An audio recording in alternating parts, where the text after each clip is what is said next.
റോമ നഗരം കത്തിക്കരിയുമ്പോൾ വീണ വായിച്ച നീറോ ചക്രവർത്തിയുടെ കഥ നമ്മളെല്ലാം കേട്ടിട്ടുണ്ട്.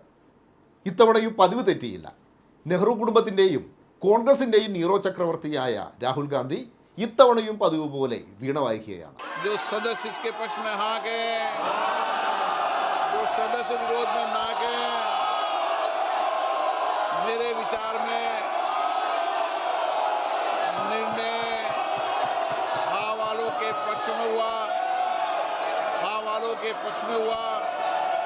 കോൺഗ്രസ് നേതൃത്വം നൽകിയിരുന്ന ഒന്നാം UPA സർക്കാരിൻ്റെ ഏറ്റവും വലിയ ഭരണനേട്ടമായിരുന്നു മഹാത്മാഗാന്ധി ഗ്രാമീണ തൊഴിലുറപ്പ് പദ്ധതി. ആ പദ്ധതി ഇതാ BJP സർക്കാർ അട്ടിമറിക്കുന്നു. രാഹുൽ ഗാന്ധിയാണ് പ്രതിപക്ഷ നേതാവ്. പക്ഷേ പാർലമെന്റിന്റെ അകത്തോ പുറത്തോ രാഹുൽ ഗാന്ധിയെ കാണാനില്ല. രാഹുൽ ഗാന്ധി ജർമ്മനിയിൽ വിനോദയാത്രയിലാണ്.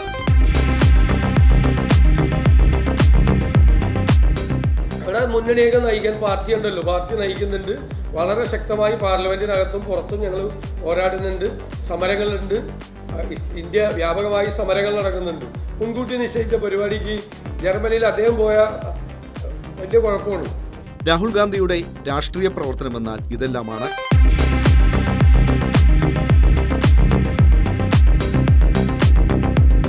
കഴിഞ്ഞ 6 മാസത്തിനിടെ രാഹുൽ ഗാന്ധി നടത്തിയത് 5 വിദേശയാത്രകൾ. Germany, London, Malaysia, Brazil, Colombia. Bihar നിയമസഭാ തെരഞ്ഞെടുപ്പ് പ്രതിപക്ഷത്തിന് നിർണായകമായിരുന്നു. പക്ഷേ പ്രചാരണത്തിന്റെ നിർണായക ഘട്ടത്തിൽ രാഹുൽ വിദേശത്ത് സുഖവാസത്തിലായിരുന്നു. ഇവിടെ ഈ ആൾക്കാർ രാവും പകലും ഇരുന്നിട്ട് ഈ ബില്ലിനെതിരെ പ്രതിഷേധിക്കുമ്പോൾ അവിടെ മേഴ്സഡസ് എന്താണ് ഏത് വണ്ടിയാണ് BMW മോട്ടോർ ബൈക്ക് പരിശോധിക്കുന്നു, കാറിൽ കയറി പരിശോധിക്കുന്നു. അദ്ദേഹത്തിന് ഒരാഴ്ച കഴിഞ്ഞാൽ BMW അവിടെ ഇല്ലേ? ആ കമ്പനി പോവുക, അവിടുന്ന് പൂട്ടിപ്പോവുക. ഇന്ത്യയിലുള്ള കമ്പനിയൊന്നുമല്ലോ പെട്ടെന്ന് പൂട്ടിപ്പോകാൻ വേണ്ടി, അവിടുത്തെ കമ്പനിയല്ലേ. ആ കമ്പനി ഇവിടെ ഉണ്ടല്ലോ, അദ്ദേഹത്തിന് വീണ്ടും ആ കാറിൽ കയറാലോ. അല്ലെങ്കിൽ ഇവിടെ തന്നെ ഉണ്ടല്ലോ ആ BMW കാറുകൾ. ഇവിടെ ആൾക്കാർക്ക് ഇവിടെ പാർലമെന്റിലേക്ക് കൊണ്ടുവന്നിട്ട് അദ്ദേഹത്തിന് വേണമെങ്കിൽ അവിടെ കയറ്റിയിട്ട് പാർലമെന്റിന് ചുറ്റും ഒരു റൗണ്ട് അടിച്ചാൽ പോരെ. എന്നാൽ കേരളത്തിലെ പല MP പോലും കോൺഗ്രസ് MP പോലും രഹസ്യമായി പറയുന്നുണ്ട് മൂപ്പർ ഇവിടെ ഉണ്ടാകണം എന്നായിരുന്നു.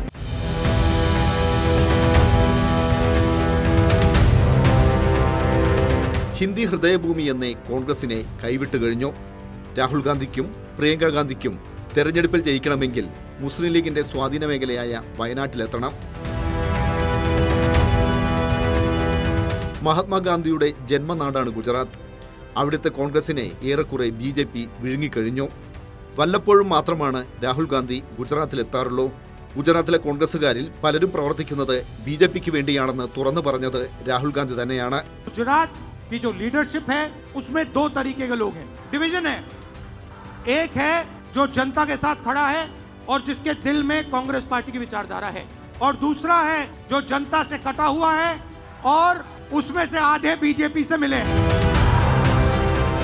ഗുജറാത്തിലെ കോൺഗ്രസ് നേതാക്കളെക്കാൾ വളരെ മുമ്പ് BJPയുമായി കൈകോർത്തത് രാഹുൽ ഗാന്ധിയുടെ വിശ്വസ്തരായ നേതാക്കൾ തന്നെയാണ്.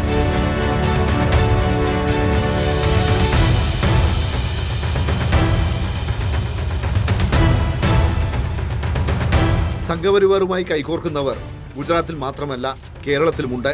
ഇക്കാര്യം മറ്റാരെക്കാളും നന്നായി അറിയാവുന്ന ആളാണ് രാഹുൽ ഗാന്ധി. എങ്കിലും വീണ്ടും കേൾക്കണം. 1969 പട്ടാമ്പിയിൽ EMSനെ തോൽപ്പിക്കാനായി കോൺഗ്രസ് ജനസംഘവുമായി കൈകോർത്തു.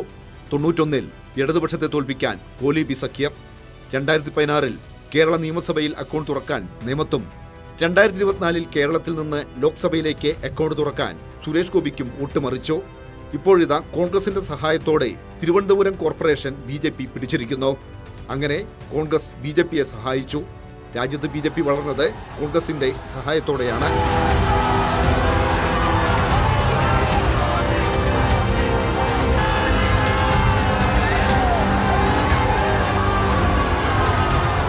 അടിസ്ഥാന രാഷ്ട്രീയ വിഷയങ്ങളിൽ BJPയിൽ നിന്നും വിഭിന്നമായ ശക്തമായ നിലപാട് പല ഘട്ടത്തിലും കോൺഗ്രസിന്റെ ഭാഗത്തു നിന്നും ഉണ്ടാവാറില്ല.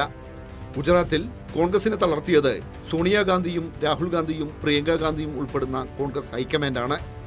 കലാപസമയത്തോ പിന്നീടോ സംസ്ഥാനത്തെ മുസ്ലിം സമുദായം നിരന്തരം വേട്ടയാടപ്പെട്ടപ്പോൾ ഒരിക്കൽ പോലും കോൺഗ്രസ് ന്യൂനപക്ഷങ്ങൾക്ക് ഒപ്പം നിന്നില്ല. അഹമ്മദ് പട്ടേലിനെ സംസ്ഥാന രാഷ്ട്രീയത്തിൽ നിന്ന് അകറ്റി നിർത്തി. കലാപത്തിൽ കൂട്ടബലാത്സംഗത്തിനിരയായ ബിൽക്കിസ് ബാനു ഉൾപ്പെടെയുള്ളവർ നടത്തിയ പോരാട്ടങ്ങൾക്ക് ഒപ്പം നിൽക്കാൻ തയ്യാറായില്ല. പ്രതികാര നടപടിയുമായി തീസ്റ്റ സദൽവാദിനെ BJP സർക്കാർ അറസ്റ്റ് ചെയ്ത് ജയിലിലിട്ടു. ഈ വിഷയത്തിൽ നിലപാടില്ല എന്നതായിരുന്നു കോൺഗ്രസിന്റെ നിലപാട്. ഗുജറാത്ത് കലാപ സമയത്ത് സംഘപരിവാർ ക്രിമിനലുകൾ കൊലപ്പെടുത്തിയ പ്രമുഖനായ ഒരു കോൺഗ്രസ് നേതാവുണ്ട്, ഇർസാൻ ജാഫ്രി, മുൻ ലോക്സഭാംഗം. കലാപത്തിന് ശേഷം അദ്ദേഹത്തിന്റെ ഭാര്യ സാക്കിയ ജഫ്രി രാഷ്ട്രീയ പോരാട്ടവും നിയമ പോരാട്ടവും നടത്തി. പക്ഷേ ഒരിക്കൽ പോലും കോൺഗ്രസ് സാക്കിയ ജഫ്രിക്ക് ഒപ്പം നിന്നില്ല. സാക്കിയ ജഫ്രി അന്തരിച്ചപ്പോൾ ഒരു അനുശോചനക്കുറിപ്പിറക്കാൻ പോലും രാഹുൽ ഗാന്ധി തയ്യാറായില്ല. കോൺഗ്രസുകാർ എങ്ങനെ BJPയിൽ പോകാതിരിക്കും? गुजरात की जो लीडरशिप है उसमें दो तरीके के लोग हैं, डिवीजन है।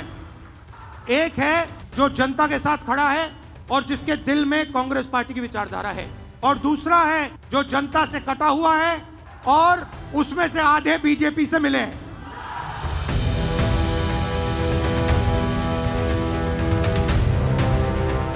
മോദിയും രാഹുലും തമ്മിൽ ഒരു അന്തർധാരയുണ്ട്. ആ അന്തർധാരയാണ് ഇലക്ട്രൽ ബോണ്ട് വെളിപ്പെടുത്തലിലൂടെ പുറത്തു വന്നത്. കോൺഗ്രസിന്റെ തന്നെ പ്രമുഖ വ്യക്തികൾ, വക്താക്കൾ BJPക്ക് 170 കോടി രൂപ ബോണ്ട് കൊടുക്കുന്ന നില ഉണ്ടായിട്ടുണ്ട്. ഇതെല്ലാം വിചിത്രമായ സംഭവമല്ലേ? കോൺഗ്രസിന്റെ പ്രമുഖ നേതാക്കൾ ഉൾക്കൊള്ളുന്ന ഒരു കുടുംബത്തിന്റെ സംരക്ഷണത്തിന് വേണ്ടി BJPക്ക് 170 കോടി രൂപ ബോണ്ടായിട്ട് കൊടുത്തു എന്നുള്ള കാര്യം ഇപ്പോൾ പുറത്തു വന്നല്ലോ. ഞാൻ പേരൊന്നും പറയാൻ ഉദ്ദേശിക്കുന്നില്ല, നിങ്ങൾക്കെല്ലാം അറിയുന്ന പേര് തന്നെയാണ്. അപ്പോൾ യഥാർത്ഥത്തിൽ എന്തൊക്കെയാണ് നടന്നുകൊണ്ടിരിക്കുന്നത് എന്നുള്ളതിനൊരു വിചിത്രമായ കാര്യമാണ് ഞാൻ ഇവിടെ പറഞ്ഞു വെച്ചത്.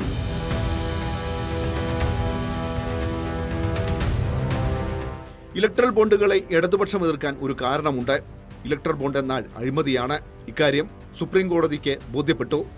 അങ്ങനെ സുപ്രീം കോടതി ഇലക്ട്രൽ ബോണ്ടുകൾ റദ്ദാക്കി. ഇനി ഇലക്ട്രൽ ബോണ്ടുകളുടെ കണക്കുകൾ നോക്കാം.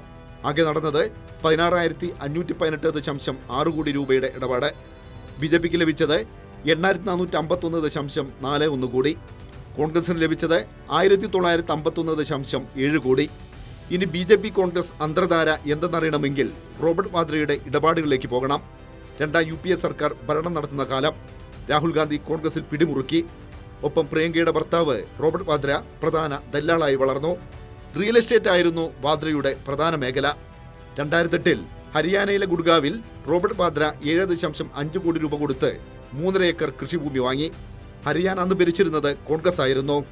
ഭരണസ്വാധീനം ഉപയോഗിച്ച് കൃഷിഭൂമി വ്യവസായ ഭൂമിയാക്കി മാറ്റി. പിന്നാലെ ഇതേ ഭൂമി 58 കോടി രൂപയ്ക്ക് DLFന് വിറ്റു. ക്രമക്കേട് ആരോപിച്ച് അന്ന് BJP സമരങ്ങൾ സംഘടിപ്പിച്ചു. ഹരിയാനയിൽ ഭരണമാറ്റമുണ്ടായി. BJP അധികാരത്തിൽ വന്നു. 2018 ഭൂമിയിടപാടിൽ ക്രമക്കേടുകൾ ഉയർത്തിക്കാട്ടി വാദ്രയ്ക്കും DLFനുമെതിരെ ഹരിയാന BJP സർക്കാർ കേസെടുത്തു. ഇനിയാണ് ട്വിസ്റ്റ്. കേസിൽ നിന്ന് രക്ഷപ്പെടാനായി വൻതുക കോഴ നൽകണം. ഇതിനായുള്ള എളുപ്പവഴിയാണ് ഇലക്ട്രൽ ബോണ്ട്. റോബർട്ട് വാദ്രയെ രക്ഷപ്പെടുത്താനായി DLF 170 കോടി രൂപ BJPക്ക് ഇലക്ട്രൽ ബോണ്ടുകളായി കൈമാറി. 2019 ഒക്ടോബർ മുതൽ 2022 നവംബർ വരെ 5 ഘട്ടങ്ങളിലായാണ് 170 കോടി കൈമാറിയത്. പിന്നാലെ റോബർട്ട് വാദ്രയെ കുറ്റമുക്തനാക്കി. ഹരിയാന BJP സർക്കാർ കോടതിയിൽ റിപ്പോർട്ട് നൽകി. അങ്ങനെ പ്രിയങ്ക ഗാന്ധിയുടെ ഭർത്താവ് റോബർട്ട് വാദ്രയെ നരേന്ദ്രമോദിയുടെ BJP അഴിമതിയിൽ നിന്ന് രക്ഷപ്പെടുത്തി.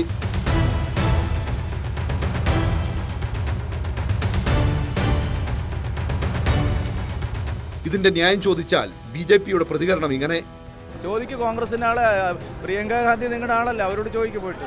വധേര കൊടുത്തിട്ടുണ്ടെന്ന് ചോദിക്കുന്നത്. നിങ്ങൾ ഏതെങ്കിലും വാട്സപ്പ് മെസ്സേജ് കണ്ടിട്ട് എന്നോട് ചോദിച്ചാൽ എങ്ങനെയാണ്? നമ്മുടെ രാജ്യത്ത് നിയമങ്ങളുണ്ട്. രാജ്യത്ത് വിവരാവകാശ നിയമം അടക്കം വന്നിട്ടുള്ള രാജ്യമാണ്. ഇപ്പോഴാണെങ്കിൽ സുപ്രീം കോടതി പറഞ്ഞതിൻ്റെ അടിസ്ഥാനത്തിൽ എല്ലാം ട്രാൻസ്പെറൻ്റ് ആയിട്ട് നിങ്ങൾ കാണുകയും ചെയ്യാം. BJPക്ക് കോഴ കൊടുത്ത് പ്രിയങ്ക ഗാന്ധിയുടെ ഭർത്താവ് റോബർട്ട് വാദ്രയെ രക്ഷപ്പെടുത്തിയതിനെ കുറിച്ച് കോൺഗ്രസിന് പറയാനുള്ളത് കേൾക്കാം. DLF പ്രിയങ്ക ഗാന്ധിയുടെയാണ്. DLF ആണോ? അതൊക്കെ നിങ്ങൾക്കുള്ള പുതിയ അറിവാണ്. ഇതിൻ്റെയൊക്കെ പ്രശ്നം എന്ന് വെച്ച് കഴിഞ്ഞാൽ ഈ ദേശാഭിമാനി മാത്രം വായിച്ച് കൈരളി മാത്രം കണ്ടിട്ട് വരുന്നതിൻ്റെ ഒരു കുഴപ്പമാണ്. ബാക്കി മാധ്യമങ്ങളെ കൂടി ഒന്ന് ശ്രദ്ധിക്കണം. ഞാൻ എങ്ങും കണ്ടില്ല ഇതിലല്ലാതെ. അതിൽ പലതും വരും, എല്ലാവരെ പറ്റി പലതും വരും. വേറെ ഒന്നിലും കണ്ടില്ല. ആസാം മുഖ്യമന്ത്രി, പഴയ കോൺഗ്രസ് നേതാവാണ് ഇപ്പോഴത്തെ ആസാം മുഖ്യമന്ത്രി, BJP എന്താ പറഞ്ഞത്?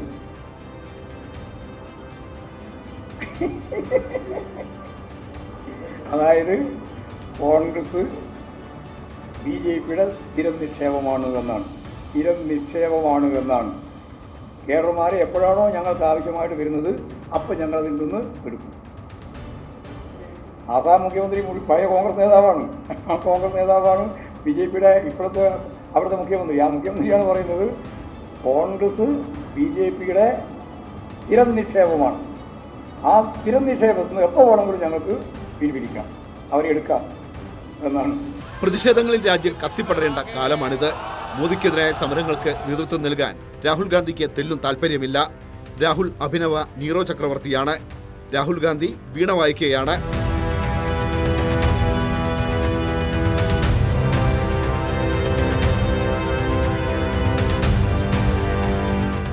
പലരും പറയാറുണ്ട്, എനിക്ക് രാഷ്ട്രീയത്തിൽ തീരെ താല്പര്യമില്ല, കാരണം ഇതൊന്നും എന്നെ ബാധിക്കാനേ പോകുന്നില്ല.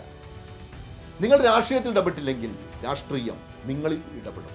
ഇതാണ് രാജ്യത്തിപ്പോൾ സംഭവിച്ചുകൊണ്ടിരിക്കുന്നത്.